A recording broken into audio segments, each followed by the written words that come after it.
I woke with a gasp, my breath ragged, as if I'd just clawed my way out of a nightmare. But as the soft glow of a crystal chandelier above me filtered through my blurred vision, I realized the nightmare wasn't a dream. It was real. I was lying on a bed, the kind of bed you'd see in a luxury magazine, with white silk sheets that felt too smooth against my skin. The sheets had slipped off my shoulder, revealing the oversized white dress shirt I was wearing. It wasn't mine. The faint scent of a man's cologne, sandalwood, and something sharp, like citrus, clung to the fabric, making my heart pound in my chest. I clutched the sheets closer, my fingers trembling, as a wave of panic surged through me. Where was I? My mind raced, grasping for the last memory I could hold on to. James. My brother's voice, shaky and desperate, echoed in my ears.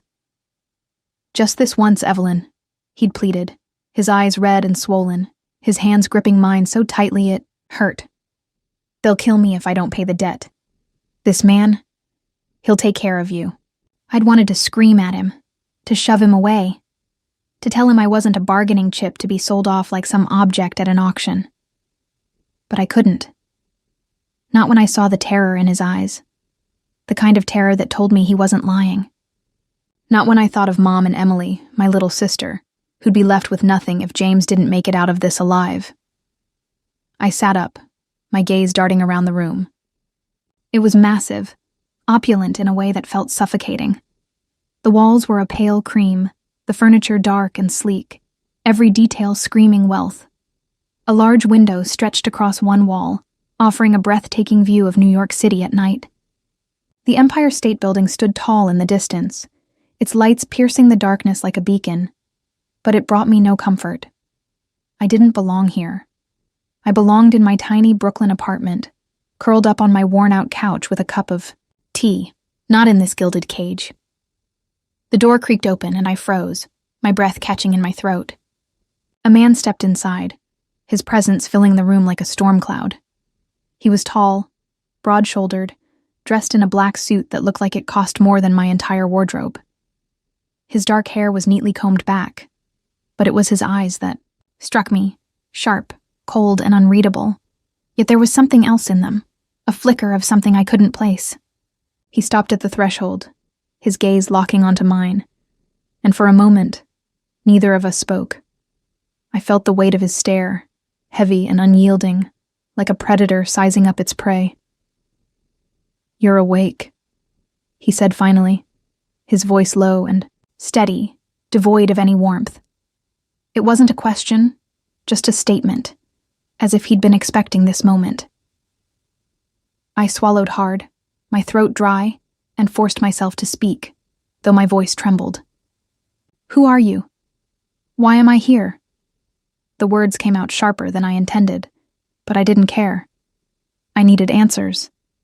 I needed to know why I was in this room, wearing his shirt, with no memory of how I'd gotten here. He stepped closer, his polished shoes silent against the hardwood floor, and placed a glass of water on the bedside table. His movements were deliberate, controlled, but his eyes never left mine. "I'm the man who bought you," he said, his tone as cold as his gaze. "But I'm not the monster you think I am." The words hit me like a punch to the gut. Bought me. I wasn't a person to him. I was a transaction, a deal to settle my brother's debts. My hands clenched into fists, nails digging into my palms as a surge of anger and humiliation washed over me. "I'm not a thing to be bought," I snapped, my voice breaking, tears burning at the corners of my eyes. I wanted to scream, to throw something, to make him feel the weight of what he'd just said. But all I could do was sit there, trembling, as the reality of my situation sank in. He didn't respond immediately, just watched me, his expression unreadable. But then, for a fleeting moment, I saw it again. That flicker in his eyes, a shadow of something that looked like pain, or maybe regret. It was gone as quickly as it came, replaced by the same cold mask he'd worn when he walked in. "I know," he said, his voice softer this time, almost a whisper. "You can rest. I won't do anything to you." I didn't believe him. How could I? He'd just admitted to buying me, to treating me like a commodity. I turned my face away, blinking back the tears that threatened to spill over, my chest, tight with a mix of fear and rage. I heard his footsteps as he walked away, the door closing softly behind him. But the sound didn't bring me any relief. If anything, it made the silence feel heavier, more oppressive. I looked out the window again, the city lights twinkling like stars against the night sky. They were beautiful, but they felt so far away, like a world I could never reach. I stood, my bare feet cold against the hardwood floor, and walked to the window. It was locked, the glass too thick to break, but I pressed my hands against it anyway, as if I could somehow push my way out. I needed to escape, to get back to Mom and Emily, to the life I'd known before James had shattered it with his betrayal. The door opened again, and I spun around, my heart leaping into my throat. Damien was back, his expression darker now, more intense. "What are you doing?" he asked, his voice sharp, almost accusatory. "I want to go home," I shouted, my voice cracking as the tears finally spilled over. I didn't care how desperate I sounded. I just wanted out. He moved quickly, closing the distance between us in a few strides, and grabbed my wrist, pulling me away from the window. "You can't," he said, his tone firm, unyielding. "Not now." I tried to yank my arm free, but his grip was strong, his eyes boring into mine with an intensity that made my breath catch. There was something in his gaze, something raw, something broken, that made me pause, even as my heart screamed at me to run. In that moment, I realized I wasn't just afraid of him. I was afraid of what his eyes were making me feel. The days that followed blurred into a haze of silence and solitude, each one stretching out like an eternity in Damien's penthouse. It was a place of breathtaking beauty. Polished marble floors, sleek furniture, and floor-to-ceiling windows that offered a panoramic view of New York City. But to me, it was nothing more than a gilded cage. I felt like a bird with clipped wings, trapped in a world of luxury that I neither wanted nor belonged to. Every morning, I woke up on that same oversized bed, the silk sheets cool against my skin, still wearing Damien's white dress shirt because I had nothing else. My own clothes, my phone, my life. They'd all been stripped away the moment James handed me over to this man. I refused to speak to Damien, refused to look him in the eye. I couldn't bear the thought of acknowledging him, of giving him even a shred of power over me beyond what he'd already taken. He didn't force me to interact, didn't demand anything of me, which somehow made it worse. His silence felt like a weapon, a reminder of how little I mattered in this world he'd dragged me into. Every day, he'd leave a tray of food on, the glass dining table in the living room, a fresh salad with vibrant greens, a slice of toasted sourdough, a glass of orange juice, but I never touched it. I didn't want his charity. I didn't want to owe him anything more than I already did. I spent my days pacing the penthouse, searching for a way out. But the main door was locked with a keypad I didn't have the code for. And the windows were sealed tight. I was a prisoner in every sense of the word, and the weight of that reality pressed down on me until I could barely breathe. To keep myself sane, I clung to the small things that reminded me of home. I called Mom on the landline Damien had left in the living room, my heart lifting at the sound of her voice. Emily got accepted into that art school she applied for, Mom said, her tone a mix of pride and exhaustion. "She's so excited, Evelyn. She can't stop talking about it." I smiled, picturing my little sister's bright eyes and the way she'd always doodle on every scrap of paper she could find. "That's amazing, Mom," I said, my voice cracking slightly. "Tell her I'm proud of her." But as I hung up, the smile faded, replaced by a hollow ache in my chest. I was happy for Emily, but I couldn't shake the bitterness that gnawed at me. I'd given up everything, my dreams, my freedom, to save James, to keep our family from falling apart. And yet here I was, more alone than I'd ever been. That night, I couldn't sleep. The city lights outside the window cast a soft glow across the ceiling, their flickering patterns a cruel reminder of the world I couldn't reach. I wrapped the old sweater I'd found in a drawer, my father's, one of the few things James hadn't taken from me, around my shoulders and slipped out of the bedroom. The penthouse was eerily quiet, the only sound the faint ticking of a wall clock in the hallway. I wandered into the living room, intending to grab a glass of water, when I heard his voice, low, tense, and laced with a raw edge I hadn't heard before. I told you, I won't let what happened to Clara happen again. Never. Damien's words came from the direction of the study, sharp and clipped, as if he were speaking through gritted teeth. I froze, my heart pounding, and pressed myself against the wall, straining to hear more. Clara. The name sent a shiver down my spine, though I didn't know why. Who was she? And why did Damien sound so broken when he said her name? I waited, holding my breath, but he didn't say anything else. The silence that followed was heavier than before, filled with questions I didn't have the courage to ask. I crept back to my room, my mind racing. Clara. The name echoed in my thoughts, a puzzle piece I couldn't fit into the fragmented picture of Damien's life. I wanted to know more, but I didn't dare confront him. Not yet. Instead, I tried to do something small, something that might break through the wall of silence between us. The next morning, I brewed a pot of coffee, the rich aroma filling the kitchen, and poured a cup for Damien. I left it on the dining table with a note that simply read, "For you." It was a gesture, a tiny olive branch, though I wasn't sure why I bothered. When I woke up the next day, the cup was still there, untouched, the coffee cold and the note unopened. A sharp pang of rejection stabbed at my chest, and I felt a fool for even trying. I wasn't a guest here, wasn't a partner or a friend. I was a transaction, a means to an end. Damien didn't care about me, didn't see me as anything more than a debt paid. The realization made me feel invisible, insignificant, like a ghost haunting this pristine penthouse. I sank onto the couch, pulling Dad's sweater tighter around me, and stared out at the city skyline. The Empire State Building glowed in the distance, a symbol of dreams and possibilities. But to me, it was a cruel taunt.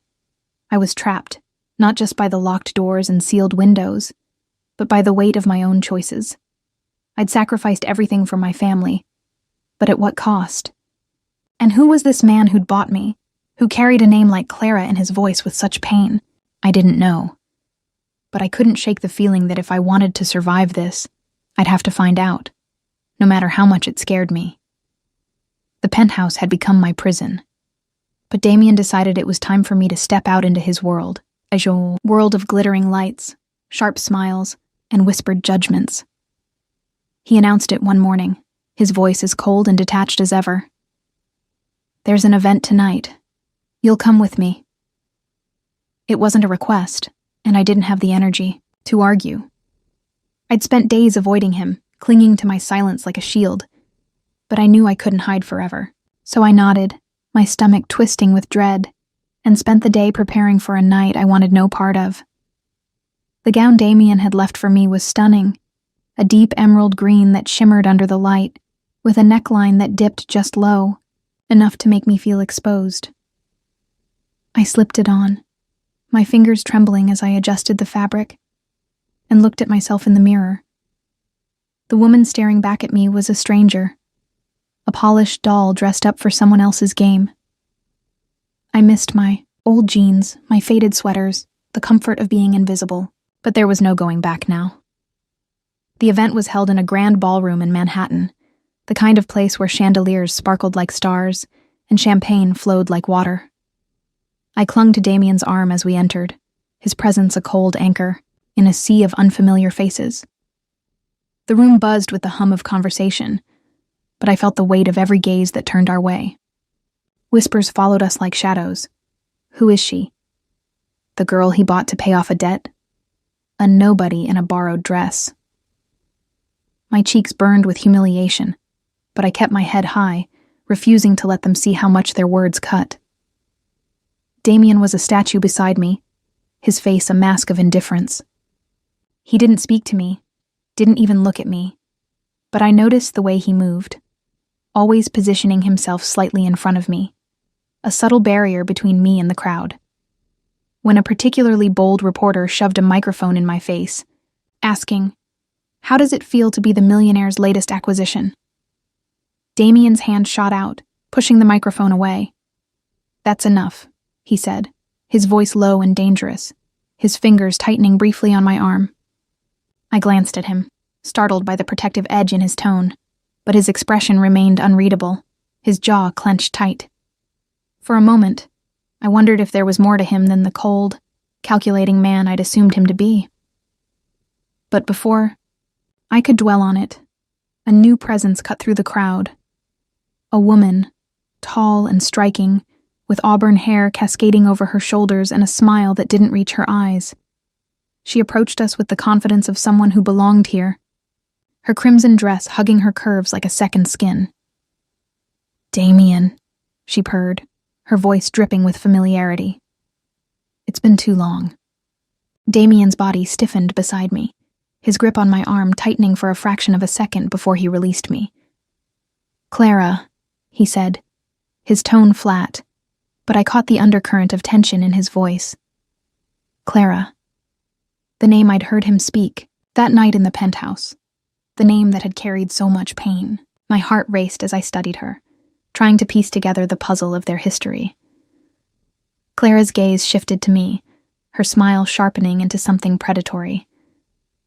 "And this must be the new girl," she said, her eyes raking over me with a mix of amusement and disdain. "I'm Clara, Damien's... well, let's just say I was once where you are now." Her words were a knife, twisting in my gut, and I felt the air leave my lungs. What did she mean? Had Damien bought her too? Or was there something deeper, something more personal between them? I forced myself to speak, my voice steadier than I felt. "I'm not your pawn," I said, meeting her gaze head-on. I wouldn't let her intimidate me, no matter how much her presence unnerved me. Clara's smile widened, but there was no warmth in it, only a cold, calculating edge. "Oh, sweetheart," she said, her voice low and venomous. "You have no idea who you're dealing with." She turned back to Damien, her tone shifting to something softer, more intimate. "You can't keep running from the past, Damien," she said, her hand brushing his arm in a way that made my stomach churn. "You owe me more than you'll ever admit." Damien didn't respond, but I saw the muscle in his jaw tick, his eyes darkening with something I couldn't name. Anger. Guilt, maybe both. Clara leaned in, her voice dropping to a whisper meant only for me. "Damien doesn't love anyone," she said, her breath warm against my ear. "Don't fool yourself into thinking you're different." Then she pulled back, her smile as sharp as a blade, and walked away, her heels clicking against the marble. Floor like a countdown to something I couldn't yet see. I stood there, my heart pounding, my mind a whirlwind of questions. Who was Clara to Damien? Why did she hate him so much? And why did she seem to hate me even more? I glanced at Damien, searching for answers in his expression, but he was already turning away, his face a mask of stone. "Let's go," he said, his voice clipped, and I followed him, my thoughts spiraling. As we stepped out into the cool night air, the city lights glittering around us, I realized something chilling. Clara wasn't just a ghost from Damien's past. She was a threat, one that wanted to destroy not just him, but me too. And if I was going to survive this world I'd been thrown into, I needed to understand her, and the man who'd brought me here, before it was too late. The city lights blurred past us as Damien and I walked down a quiet street. The cool night air a sharp contrast to the suffocating atmosphere of the gala we'd just left. I'd insisted on walking instead of taking the car, needing the space to breathe, to think, to process the venom in Clara's words. "Damien doesn't love anyone. Don't fool yourself into thinking you're different." Her voice echoed. In my mind, each syllable a dagger that twisted deeper with every step. I glanced at Damien beside me, his face still a mask of stone, his hands buried in the pockets of his suit jacket. He hadn't said a word since we left the ballroom, and the silence between us felt heavier than ever. I wanted to ask him about Clara, to demand the truth about their past, but the words wouldn't come.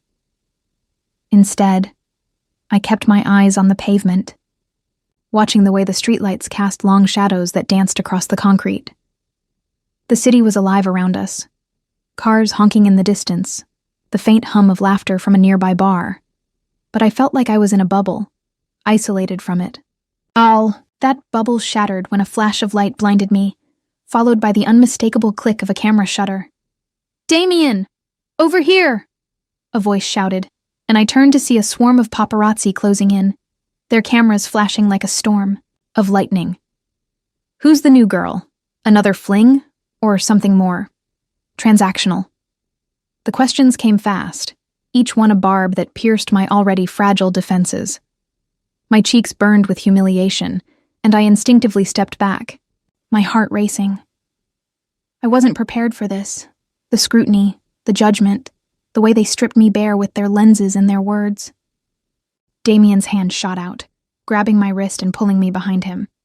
"Get back," he growled at the photographers, his voice low and dangerous, his body a shield between me and the chaos. The cameras kept flashing, but he didn't flinch, his grip on me firm but not painful. For a moment, I felt a flicker of safety, a strange warmth in the shadow of his protection, but it was quickly drowned out by the weight of the headlines I knew would follow. Millionaire's mystery woman. Bought and paid for?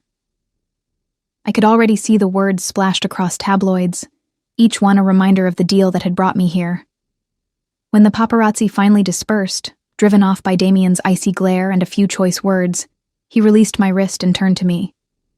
His expression was unreadable, but there was a tension in his jaw, a storm brewing behind his eyes. "We should go," he said, his voice clipped, but I didn't move. I couldn't. The pressure of the night, the weight of Clara's warning, the sting of the cameras, it was all too much, and something inside me snapped. "Why don't you ever tell me the truth?" I demanded, my voice trembling with a mix of anger and desperation. I stepped closer, my hands clenched into fists at my sides, my eyes searching his for something, anything, that would make sense of this nightmare I'd been thrown into. Who is Clara? What does she want? And why am I really here, Damien? Because I'm starting to think there's more to this deal than you're letting on. For a moment, he just stared at me, his gaze piercing, as if he could see straight through, to the raw, aching parts of me I'd tried so hard to hide. Then, to my surprise, he sighed, a heavy, weary sound that seemed to carry the weight of 1,000 unspoken regrets. "You want the truth?" he asked, his voice softer now, almost vulnerable. "Fine, but you might not like what you hear." Turned away, his shoulders tense, and for a moment, I thought he'd walk away, leaving me with nothing but more questions. But then he spoke, his words low and measured, each one a revelation that hit me like a tidal wave. "I have a son," he said, his voice barely above a whisper. "Ethan. He's 8 years old. I've never claimed him, never been a father to him because I thought it would ruin everything I'd built." I stood there, frozen, my mind struggling to process what he'd just said. A son. Damien had a child he'd kept hidden, a child he'd abandoned for the sake of his empire. The weight of his confession settled over me, heavy and suffocating, and I felt a surge of emotions I couldn't untangle. Shock, anger, and something else, something softer, like pity. "Clara," he continued, his voice breaking slightly. "She's his mother. She left me when she was pregnant and I let her go. I chose my career over them, over her, over him. It's the biggest regret of my life." I stared at him, my heart pounding, as the pieces began to fall into place. Clara's bitterness, her venom, it wasn't just about Damien abandoning her. It was about their son, about the life he'd denied them both.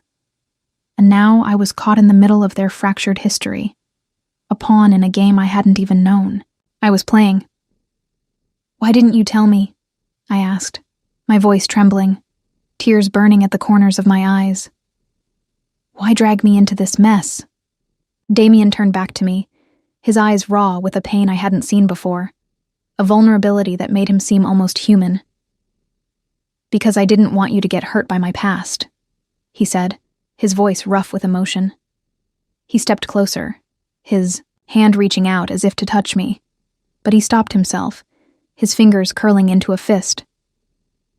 "I thought I could keep you separate from it, but I was wrong." I took a step back, my mind reeling, my heart torn between the anger I felt at being used and the empathy I couldn't help but feel for the man standing before me.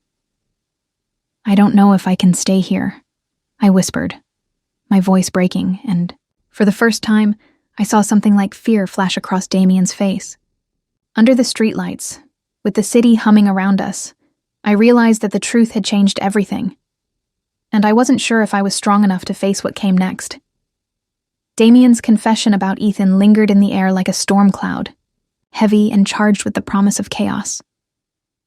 I couldn't shake the image of a little boy out there, a child Damien had turned his back on, a child who shared his blood, but not his life. The revelation had cracked the icy wall I'd built around myself, but it also deepened the chasm between us. I didn't know how to feel. Angry at Damien for his choices, heartbroken for Ethan, or terrified of what Clara's role in all this meant for me.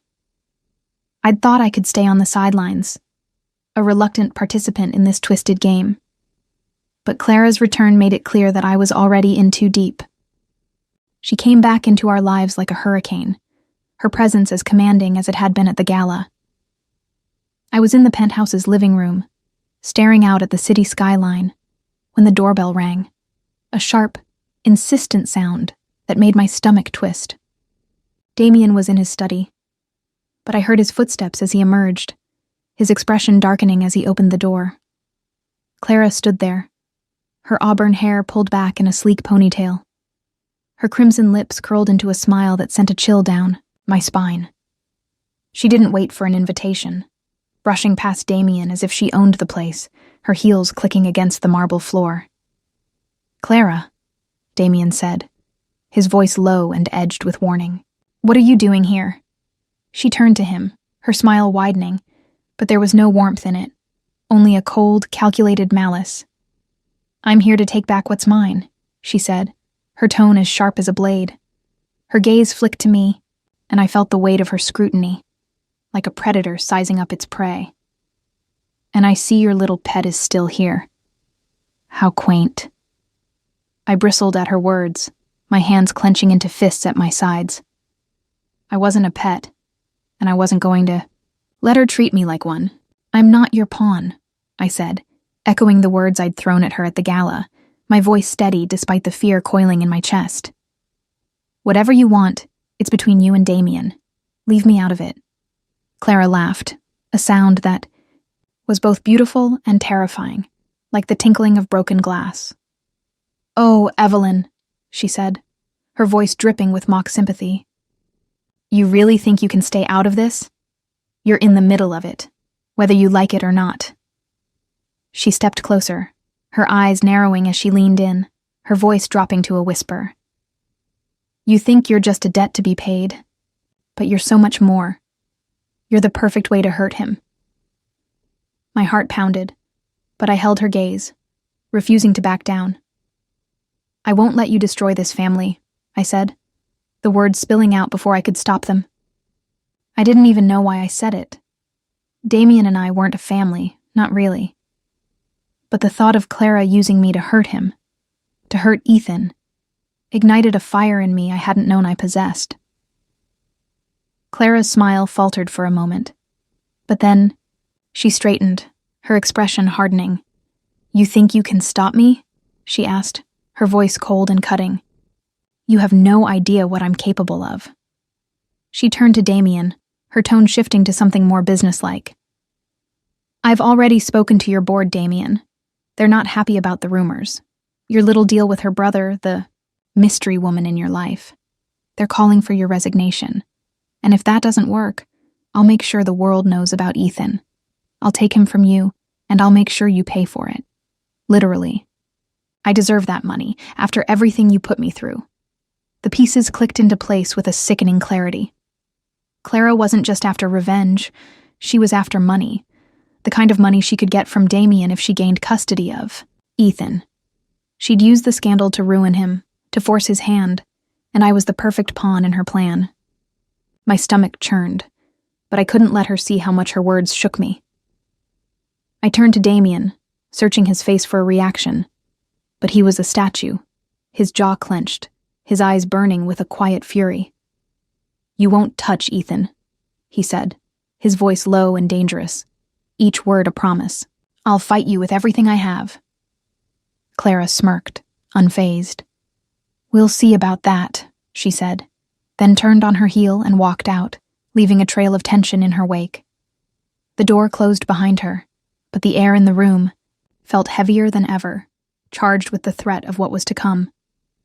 I sank onto the couch, my legs trembling, my mind racing. Clara wasn't just a scorned ex. She was a predator, and I was caught in her crosshairs. I pulled out the landline and dialed Mom's number, needing the comfort of her voice, the reminder of why I was here in the first place. "Evelyn, honey, are you okay?" she asked, her tone laced with worry. I swallowed the lump in my throat, forcing a smile into my voice. "I'm fine, Mom," I lied, then told her everything. Clara, Ethan, the threat to Damien. When I finished, there was a long pause, and then Mom spoke, her voice soft but firm. "You're stronger than you think, Evelyn," she said. "You've always been the one to hold us together. Don't let her break you." Her words were a lifeline, pulling me back from the edge of despair. I hung up, my resolve hardening. I couldn't let Clara win. Not for my sake, not for Damien's, and certainly not for Ethan's. I turned to Damien, who was still standing by the door, his shoulders tense, his gaze distant. "We'll get through this," I said, my voice steady despite the storm inside me. He looked at me, his eyes softening for the first time since I'd met him, and he nodded, his hand reaching out to squeeze mine. "Thank you for staying," he whispered, his voice raw with emotion. And in that moment, I knew I'd made the right choice, even if it meant facing a battle I wasn't sure I could win. Clara's threat hung over us like a guillotine, its blade poised to drop at any moment. I'd seen the fire in her eyes, the ruthless determination that promised destruction, and I knew she wouldn't stop until she'd torn Damien apart, and me along with him. But something had shifted inside me after our confrontation. I wasn't just a pawn anymore, a victim of my brother's betrayal. I was a fighter, and I'd be damned if I let Clara destroy the fragile family I was starting to care about, even if it wasn't mine by choice. Damien didn't waste time. The morning after Clara's visit, he called a press conference, his jaw set with a resolve I hadn't seen before. I stood beside him in the penthouse's living room, watching as he prepared to face the world. He'd traded his usual tailored suit for a simple white shirt and dark slacks, a subtle signal of vulnerability that made my chest ache. "I'm going to tell them about Ethan," he said, his voice steady but laced with an undercurrent of fear. "I can't let her use him against me. He deserves better than that." I nodded, my throat tight with emotion. "You're doing the right thing," I said, and I meant it. For the first time since I'd woken up in this penthouse, I saw Damien, not as the man who'd bought me, but as a father desperate to make things right. When the cameras started rolling, he spoke with a raw honesty that silenced the room, admitting to his past mistakes, claiming Ethan as his son, and vowing to be the father the boy deserved. I watched from the sidelines, my heart swelling with a strange mix of pride and sorrow, knowing the cost of his confession. The board would likely force him out. His reputation would take a hit. But he didn't care, not if it meant protecting Ethan. For a brief moment, I thought we'd won. The press conference ended, and Damien turned to me, his eyes softer than I'd ever seen them. "I couldn't have done this without you," he said, his voice rough with gratitude. He reached for my hand, his fingers warm against mine, and I felt a flicker of something I hadn't allowed myself to feel before. Hope. But that hope shattered when his phone rang, the shrill sound cutting through the quiet like a knife. Damien answered, his face paling as he listened. "What do you mean Ethan's gone?" he demanded, his voice rising with panic. I stepped closer, my heart pounding, as he put the call on speaker. It was Clara's voice on the other end, cold and triumphant. "You thought you could outsmart me, Damien?" she said. "I've taken Ethan. If you want him back, you'll give me what I deserve. Everything." The line went dead, and Damien's knees buckled, his hand gripping the edge of the table to keep himself upright. I'd never seen him like this, broken, terrified, a father facing his worst nightmare. "We have to find him," he whispered, his voice trembling. And I nodded, my own fear giving way to a fierce determination. I wasn't going to let Clara win. Not this time. The rain started as we left the penthouse, a torrential downpour that soaked us to the bone as we drove through the city, following the only lead we had. A cryptic message Clara had sent with a location. An abandoned warehouse on the outskirts of Brooklyn. The streets were slick with water, the streetlights casting eerie reflections on the pavement, but I barely noticed. My mind was on Ethan, on the little boy I'd never met, but already felt a fierce need to protect. Damien drove in silence, his knuckles white on the steering wheel, his jaw clenched so tight I thought it might break. When we reached the warehouse, it loomed before us like a ghost, its rusted walls and broken windows a stark contrast to the glittering world we'd left behind. We moved quickly, the rain masking the sound of our footsteps as we slipped inside. The air was damp and heavy, the darkness broken only by the faint glow of a flickering bulb in the corner. And there, tied to a chair, was Ethan, a small trembling boy with Damien's dark hair and wide, terrified eyes. "Ethan!" Damien's voice cracked as he rushed forward, dropping to his knees in front of his son. He worked frantically to untie the ropes, his hands shaking, and I knelt beside him, my heart breaking at the sight of the boy's tear-streaked face. "It's okay, buddy," Damien whispered, his voice thick with emotion. "I'm here. I'm so sorry. I'm so sorry." He pulled Ethan into his arms, holding him tight, and I saw the tears streaming down his face, a father's guilt and love pouring out in a way I'd never thought possible. I reached out, my hand trembling as I wiped the tears from Ethan's cheek. "You're safe now," I said softly, my voice steady despite the storm inside me. Ethan looked at me, his eyes searching mine, and then he whispered, his voice so small it nearly broke me. "Will you be my mom?" The question hit me like a tidal wave, and I felt my own tears spill over, hot against my cheeks. I nodded, unable to speak, and pulled him into a hug, feeling his small arms wrap around me. In that moment, I knew I'd do anything for this boy, for this family I'd never expected to have. Damien's hand found mine, his fingers intertwining with mine, and I looked at him, seeing the gratitude, the relief, the love in his eyes. We'd found Ethan, but the battle wasn't over. Clara was still out there, her threat still looming, but as we stood in that warehouse, rain pouring outside, I felt a strength I hadn't known I possessed. I wasn't just fighting for myself anymore. I was fighting for Ethan, for Damien, for the family we were becoming. And no matter what came next, I knew we'd face it together. The rain had stopped by the time we brought Ethan back to the penthouse, but the storm inside me still raged. I couldn't erase the image of him tied to that chair, his small body, trembling, his eyes wide with fear. I'd held him close the entire drive back, his head resting against my shoulder, his tiny hand clutching mine as if I were his lifeline. Damien sat beside us, his face etched with a guilt so raw it was almost palpable. He hadn't spoken since we'd left the warehouse, but I could feel the weight of his emotions, the burden of a father who'd nearly lost everything. Once we were inside, I carried Ethan to the guest room, tucking him into bed with a gentleness I hadn't known I possessed. He was exhausted, his eyelids drooping as I pulled the blankets over him, but he reached for my hand, his voice a whisper. "Don't leave," he said, and my heart clenched, a lump rising in my throat. "I won't," I promised, brushing a strand of dark hair from his forehead.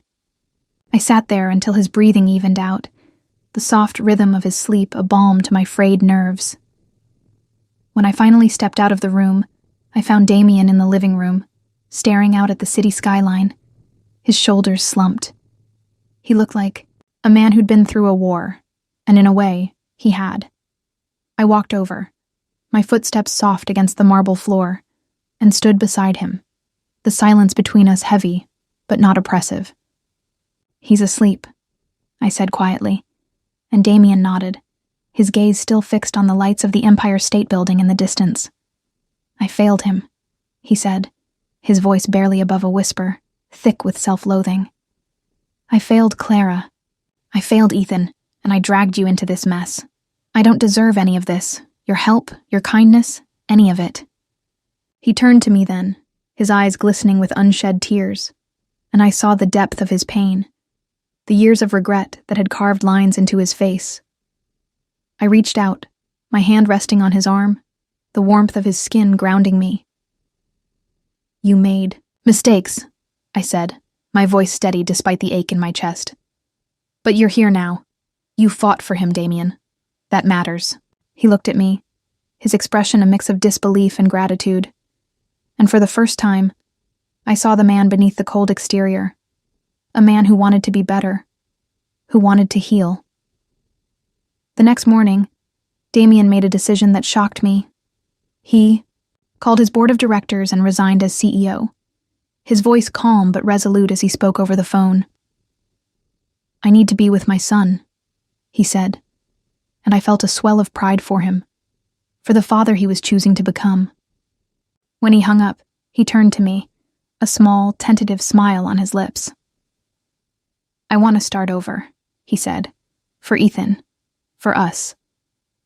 I didn't know what us meant, not yet, but I knew I wanted to be part of this new beginning.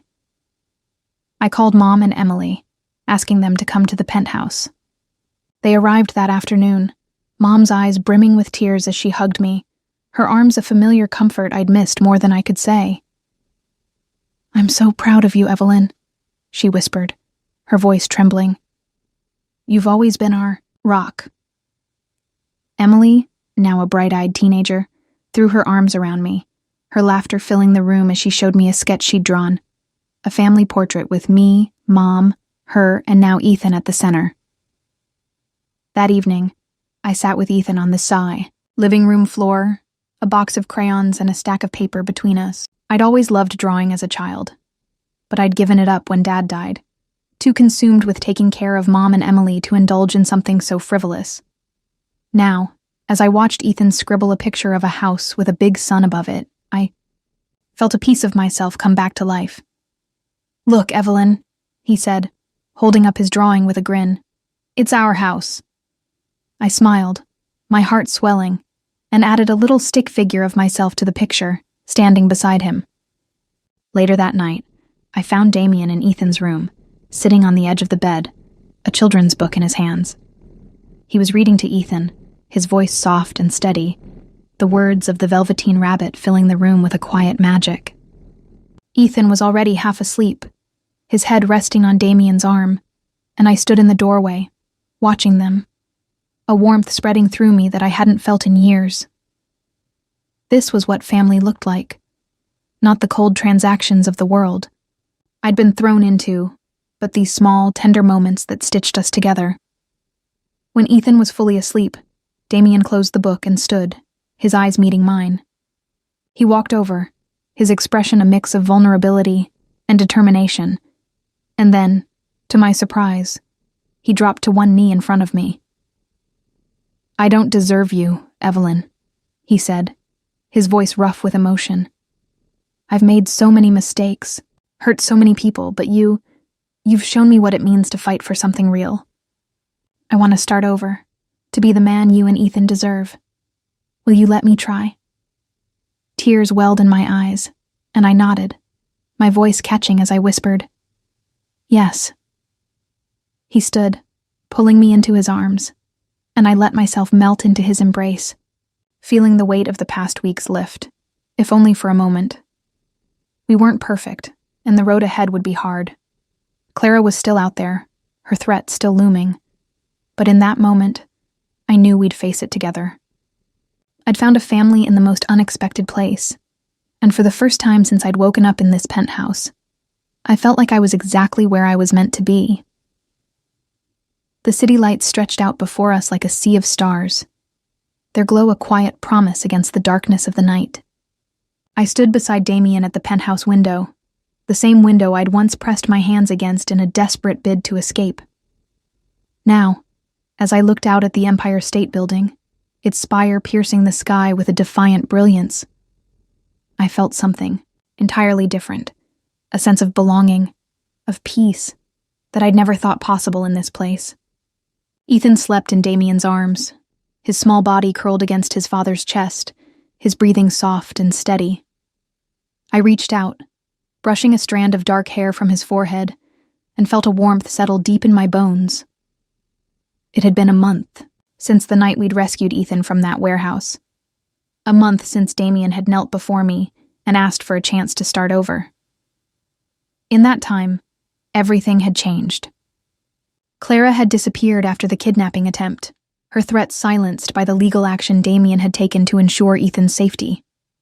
The board had accepted his resignation, and while the tabloids still buzzed with speculation about our story, their words no longer held the power to hurt us.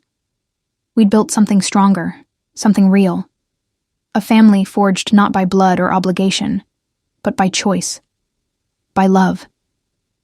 I turned to Damien, my eyes tracing the lines of his face, softened now by a peace I'd never seen in him before. "Thank you," I whispered, my voice thick with emotion, "for giving me a family." He looked at me, his gaze warm and unguarded, and smiled. A real smile, the kind that reached his eyes and made my heart skip a beat. "You gave me one. 2, he said, his voice low and sincere. "I was lost before you, Evelyn. You showed me what it means to fight for something worth keeping." His words wrapped around me like a blanket, and I leaned into him, resting my head against his shoulder as we watched the city together. I thought about the journey that had brought us here, the betrayal, the fear, the pain, and I realized that every step, every tear, had led us to this moment. I'd come to this penthouse as a prisoner, a pawn in a deal I hadn't chosen, but I was leaving it as something more, a partner, a mother, a woman who'd found her strength in the most unexpected place. The next morning, I made a decision I'd been mulling over for weeks. I sat Damien down at the kitchen table, a cup of coffee in my hands, and took a deep breath. "I want to go back to school," I said, my voice steady despite the nerves fluttering in my stomach. I gave up my dream of becoming a doctor to take care of Mom and Emily after Dad died, but now, I think I'm ready to take it back. Damien's eyes lit up with a pride that made my chest ache. "You deserve that," he said, reaching across the table to take my hand. "You deserve every dream you've ever had. I'll support you, Evelyn, whatever you need." His words were a promise, one I knew he'd keep, and I felt a weight lift off my shoulders, a sense of freedom I hadn't felt in years. A year later, I stood in a small art gallery in Brooklyn, surrounded by the people I loved most. Ethan's first art exhibition was a modest affair, but the joy on his face as he showed off his drawings made it feel like the grandest event in the world. Mom and Emily were there, Mom's eyes shining with tears of pride, Emily sketching in the corner with a grin on her face. Damien stood beside me, his arm around my waist, his presence a steady anchor in the whirlwind of the evening. Ethan ran up to us, his cheeks flushed with excitement, a drawing clutched in his hands. "Look, Evelyn," he said, holding it up for me to see. It was a picture of our family, Damien, me, Ethan, Mom, and Emily, all standing under a bright yellow sun. "It's us," he said, and then he threw his arms around me, his voice muffled, against my shoulder. "I love you, Mom." The word hit me like a tidal wave, and I felt tears spring to my eyes as I hugged him back, my heart so full it felt like it might burst. "I love you too, Ethan," I whispered, my voice trembling with emotion. I looked at Damien over Ethan's shoulder, and he smiled, his eyes glistening with tears of his own. In that moment, I knew we'd found something rare and precious, a happiness that had been hard-won, a happiness that had grown from the ashes of our pain. As the evening drew to a close, I stepped outside the gallery, needing a moment to breathe. The city stretched out before me, its lights twinkling like a promise, and I thought about the girl I'd been when I'd first arrived in this world, the girl who'd been sold, who'd been afraid, who'd felt so alone. That girl was still a part of me, but she'd grown into someone stronger, someone who'd learned that true honor wasn't about money or power, but about fixing what was broken, about protecting the ones you loved. Damien joined me, his hand slipping into mine, and we stood there together, watching the city that had once felt so cold and unyielding. Now, it was a canvas of possibility, a place where we'd built a life together. I'd gone back to school, taking the first steps toward becoming a doctor, and Damien had started a new venture, one that allowed him to be the father Ethan needed. We weren't perfect, but we were whole, and that was more than I'd ever dared to hope for. Under the city lights, with my family by my side, I realized I'd found my place. Not in the glittering world of the elite, but in the quiet, steadfast love of the people who mattered most. And that, I knew, was a happiness worth fighting for. If this tale of love, redemption, and the unbreakable bonds of family touched your heart, I'd be so grateful if you'd give it a like. It means the world to me to know you've connected with this journey, and if you want to join me for more stories that explore the depths of the human spirit, don't forget to subscribe to the channel. Let's keep sharing these moments of inspiration together. Thank you for being here.